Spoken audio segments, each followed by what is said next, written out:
Olá, como você já me conhece, eu sou Thiago White. Na aula passada nós nos conhecemos um pouco mais. E hoje eu tenho uma outra pessoa para apresentar para vocês, que também fez parte do grupo de fundadores, juntamente com o Capitão Bates, Ellen White, que também é seu nome de solteira?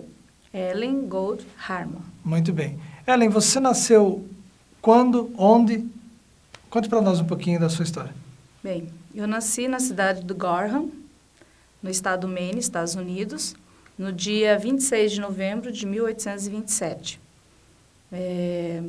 Minha mãe, ela antes de se casar, ela era professora, mas depois que ela se casou, ela se dedicou somente a cuidar de nós, se dedicou somente à família. Meu pai, Robert, ele era chapeleiro, fez esse belo... Opa. Isso, essa Exemplar cartola. dos... E ele, além de ser chapeleiro, ele também era fazendeiro. Quantos vocês eram na sua família? Você era filha única ou não? Não, nós éramos em 10. Papai e mamãe, né? E nós éramos em 8 filhos. Nós éramos 2 meninos e 6 meninas. Ah, claro, né? Eu e Elizabeth, irmãs gêmeas, né? E as caçulinhas. Ah, vocês eram as Os mais xodozinhos, óbvio. E aonde vocês estudaram? Lá em Gorham mesmo? Nós tivemos que nos mudar para uma cidade maior, por motivos da profissão do meu pai. Ele precisava, né, de um centro maior para vender as suas cartolas. E então nós nos mudamos para Portland, que era então uma cidade maior do estado do Maine. E foi lá então que a gente passou a viver, estudar. Ellen, você teve um acidente. Sim. Lá em Portland. Que idade você tinha e como é que foi esse acidente? Eu tinha por volta de 9 anos e eu e minha irmã, né, Elizabeth, nós estávamos voltando da escola e uma menina um pouco mais velha do que eu, ela começou a falar coisas, começou a nos xingar e eu não conseguia entender do que se tratava. E ao eu olhar para trás, para ver se realmente era comigo, o que estava acontecendo, essa menina então jogou uma pedra. E essa pedra então veio atingir o meu rosto, na região aqui assim do nariz, e uma pedrada muito forte. Eu cheguei até mesmo a desmaiar. E esse acidente, minha irmã ficou muito assustada ali na hora, passou até, naquele momento ali, passou um senhor e perguntou se precisava de ajuda, se queria que levasse para casa, mas imagine, eu não queria sujar a charrete dele de sangue, não conhecia, mas quando eu tentei me levantar, realmente fiquei tonta, eu não conseguia, né, me controlar realmente, e então ele me levou para casa. E, bom, você ficou inconsciente por quanto tempo? Umas 3 semanas. 3 semanas. O pai de Ellen, que estava em viagem, o Sr. Robert, quando retornou, o acidente foi tão grande que ele não reconheceu a filha. Mas depois disso, Ellen, você continuou a estudar, tudo bem, tranquilo? Eu tentei continuar estudando porque eu sentia muitas dores fortes de cabeça. Quando eu tentava forçar para escrever, para ler, a minha vista ela ficava toda embaraçada, eu não conseguia decifrar a escrita. Eu tremia muito a minha mão, então eu não tinha firmeza para escrever. E ficou muito difícil. E a professora até, ela, numa maneira assim de fazer com que talvez aquela menina percebesse o erro que ela tinha feito, essa menina, ela me ajudava em sala de aula. Mas, infelizmente, não tinha como eu continuar. Eu realmente fiquei muito debilitada e, inclusive, tive que parar de estudar. Teve que parar. Parar com os estudos. Para uma consideração assim, né? Vocês vão dizer, poxa, mas um acidente, uma pedrada, e naquela época era muito complicado que as pessoas elas eram atendidas somente em casa, não tinham hospitais. Os médicos, eles não tinham vários anos de estudo. Eles tinham 3 meses de estudo, na sequência eles faziam uma prova, e se passasse naquela prova escrita, automaticamente poderiam começar a clinicar. Então, juntando tudo isso, veio esse problema que você não pôde continuar, então, a estudar. Uhum. Mas isso atrapalhou a tua vida de alguma maneira? Você teve que ficar dentro de casa? Mas continua a vida, como é que foi? É uma vida que eu continuei normal, só que realmente os estudos tivemos que romper, não teve como, não tinha realmente, por mais que tivesse essa menina para me ajudar. E a vida continuou normal. Eu realmente continuei sendo uma pessoa normal, mas algumas coisas assim, como que nós podemos dizer, diferentes talvez, acontecia comigo. Isso tem a ver com a tua vida espiritual, Sim, relacionada à igreja? Sim. Que coisas diferentes eram essas? Eu era uma pessoa assim muito preocupada com a parte espiritual. Sim. E eu tinha sonhos, eram sonhos que eu tinha e esses sonhos eles me perturbavam, porque eu não entendia-os, eu tinha medo, e eu acabava que guardava para mim isso, tinha meus temores sozinhas, então isso me perturbava um pouco. De alguma forma, esse teu acidente te deixou assim achando que você não seria suficientemente boa pessoa para ir para o céu? Ou alguma coisa do gênero? Eu ouvia na época muito falar de fogo, de inferno, e eu achava que eu não estava assim muito apta a ir para o céu. Então eu tinha muita preocupação ainda com esses sonhos, mas um dia eu tive coragem e conversei com a minha mãe. Certo. Mas a minha mãe também, ao ouvir aquilo, ela ficou também um pouco assustada, também não soube falar o que para mim, né? Porque ela também não sabia explicar. E, na época, a gente resolveu, então, procurar o pastor. E o pastor, na época, era o pastor Stockman.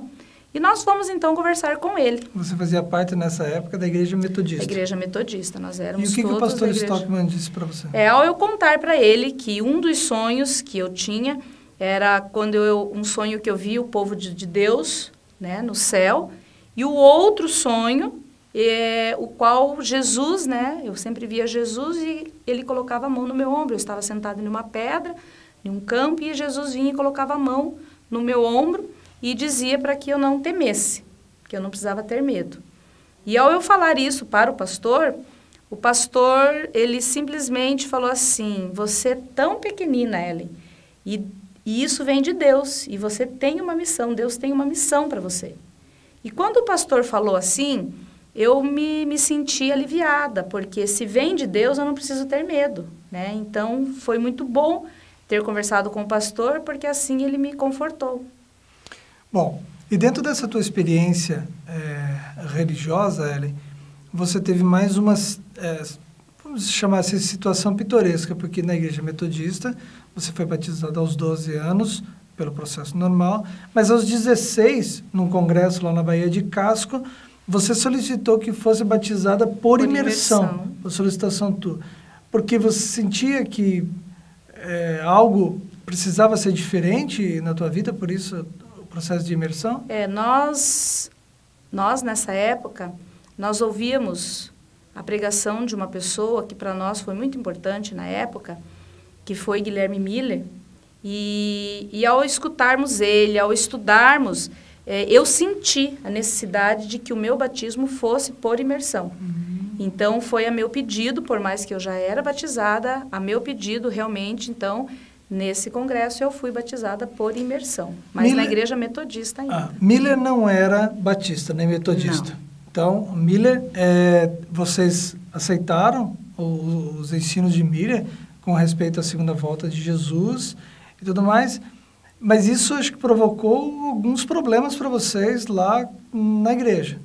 Essa parte você vai falar? Não, tem que perguntar, eles precisam saber, Ellen, porque... Mas antes, assim, a gente não tinha combinado que não ia ter essa parte. Tá. Então, só eu vou contar, ela não precisa contar.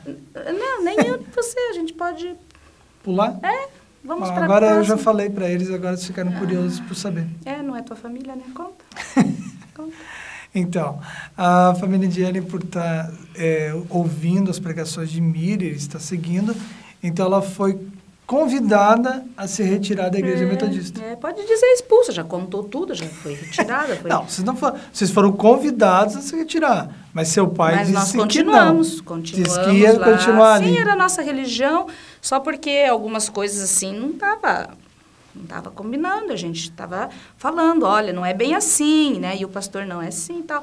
Então, daí, mas a gente continuou, era a nossa igreja, que mal tem. Aí vocês realmente foram... Aí foi feita uma comissão, onde foi passado que nós fôssemos riscados da Igreja Metodista. Bom, isso é por volta mas do ano o combinado era de não contar isso, né? De 1843, mais ou menos. Então, acho que foi. Que vocês saíram da igreja. Miller pregava que Jesus voltaria em 1844. Então, vocês participaram desse processo. Em 22 de outubro, vocês faziam parte daquele grupo que aguardava a volta de Jesus e tiveram o grande desapontamento. Mas nessa época, logo na sequência, você foi convidado para contar um grupo dessas pessoas que continuaram depois do desapontamento de 1844. Na verdade, Tiago, até Deus havia chamado 2 homens. Tinha feito o chamado para aceitar essa missão para 2 homens. E esses 2 homens não aceitaram, com medo por sentir que era uma missão muito difícil, era uma coisa que eles não se acharam capazes de fazer.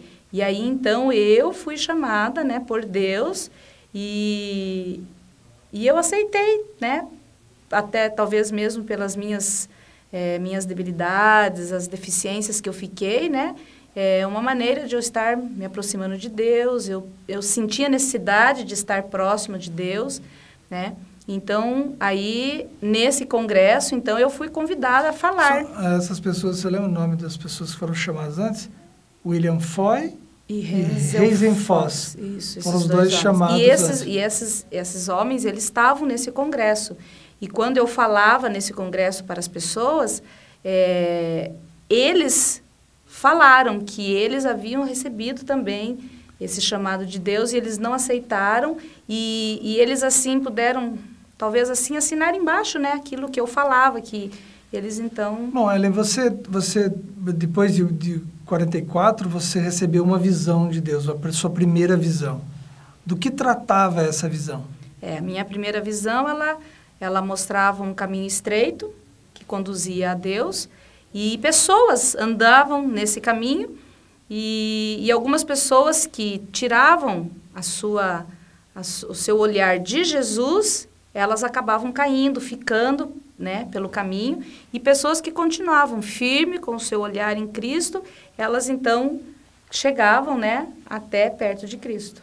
Esse era o sonho, né, que eu tive. Eu fiquei sabendo dessa tua visão e convidei, quer dizer, na verdade você tinha sido convidado por outra pessoa, eu estava no grupo lá que você contou a sua visão.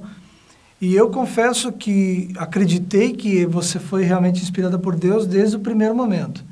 E eu acredito que daí surgiu assim uma empatia, O amor à primeira vista, talvez? Ou eu passei a segunda vez para você poder me olhar. Porque talvez, terceira. Foi nessa época, então, que Ellen e eu, nós tivemos, né, esse processo em torno das mensagens de Ellen, nos atraiu e, a partir disso, então, nós começamos um relacionamento. E em 30 de agosto de 46, então, nós resolvemos nos casar. Isso mesmo. Tá certo, né? 30 de agosto, viu? Eu lembro da data do nosso casamento. Muito bem. Decorou bem. E dessa nossa união, nós tivemos quatro filhos. Nós tivemos o pequeno Henry. Meu pequeno cantor. O Henry, ele ficou conosco até 16 anos, mais ou menos. E vivia correndo lá pela casa publicadora, lá em Better Creek. Sempre cantando, gostava muito de cantar. Mas ele foi cometido de uma doença. Como eu disse para vocês, o tratamento não era aquela coisa antigamente, né? Então o pequeno Henry faleceu. Tivemos o segundo, que é o James Edson, que tem o mesmo nome que eu, né? Que o meu nome, na verdade, é James White, tradução para o português é Tiago, então James Edson seria Tiago Edson. Então, nosso segundo filho, o Edson, ele se dedicou bastante, principalmente à evangelização dos negros, tanto que ele colocou um barco no rio Mississippi, que ia de Yazoo City até Mississippi, né? Funcionava como uma escola. E ali dentro tinha escola para poder ensinar as pessoas e também o evangelho. Sim. Então, o nome desse barco era Morning Star, né? Estrela da Manhã, que foi uma benção. Nosso terceiro filho, o Edson, ele se casou, mas não teve filhos. Nosso terceiro filho, William, William se dedicou, todos trabalharam na obra, né? Mas o William se dedicou principalmente na parte de publicações. Ele trabalhou bastante, foi presidente da nossa casa publicadora por muito tempo, auxiliou na edição do livro, quer dizer, continuou todo o trabalho que nós estávamos fazendo naquela época. O William casou-se 2 vezes, ele teve filhos, então a continuidade da nossa família. E o nosso último filho foi o John Herbert. Ele, infelizmente, com poucos meses de idade, ele faleceu também. Então, dos nossos 4 filhos, apenas 2 que chegaram à idade adulta e continuaram. Bom, Ellen, eu gostaria que você ficasse em pé, para que as pessoas pudessem conhecer um pouquinho mais de você, por gentileza. Tenha bondade. Vem, Ellen. Vem, as pessoas precisam conhecer um pouquinho mais. Mas você vai fazer? Não. Não? Imagina. É que eu gostaria que você soubesse. Desde a primeira vez que eu vi Ellen, eu me apaixonei por ela. Ela é realmente uma pessoa escolhida por Deus, alguém que cuidava da nossa casa, que não esbanjava dinheiro. Ela, apesar do seu 1,55 m... Não? É verdade. Tecnologia ajuda. Pode tirar a tecnologia.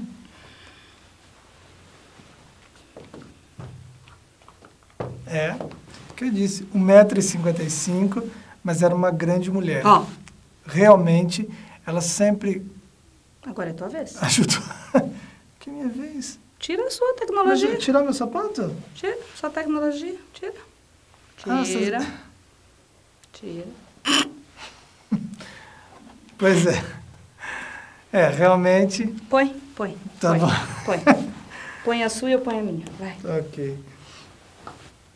Muitas vezes precisamos, no começo da fundação da igreja, nos reunir lá em casa, por várias vezes, altas horas da noite, e ela sempre recebeu as pessoas em casa muito bem.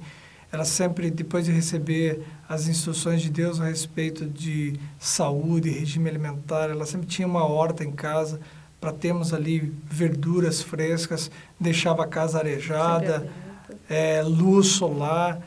Então, apesar de viajar bastante, ela nunca foi negligente com os nossos filhos. Então, realmente, uma mulher de coragem escolhida por Deus. Mas infelizmente, né, Tiago, um bom esposo, dedicado, mas não seguiu os conselhos de alimentação, de se cuidar. Ele acabou pegando malária, juntamente com o estresse do serviço. Ele acabou vindo, então, realmente a falecer. E eu senti muito, porque nós éramos um casal, além do nosso amor ser mútuo, nós trocávamos, né? Ele era um grande organizador e eu, uma evangelizadora, e eu senti muito. Mas a vida continuou, né? E eu continuei ainda o meu trabalho. Mas um dia, também, um sábado à tarde, eu tinha na minha casa uma sala de estudo e eu, então, ao ir, sábado à tarde, para essa minha sala, eu acabei escorregando, eu caí e eu, então, machuquei, quebrei o fêmur e sentia muitas dores. Eu passei muito tempo na cama, eu não podia mais, então, estar andando, me mobilizando pela casa, mas Mesmo assim, na cama, em meio a dores, eu ainda escrevi algumas coisas. E essas coisas que eu escrevi nesse momento foram coisas, mensagens lidas pelos jovens. Mas vocês sabem que tudo que é bom acaba. E um dia também teve o meu fim.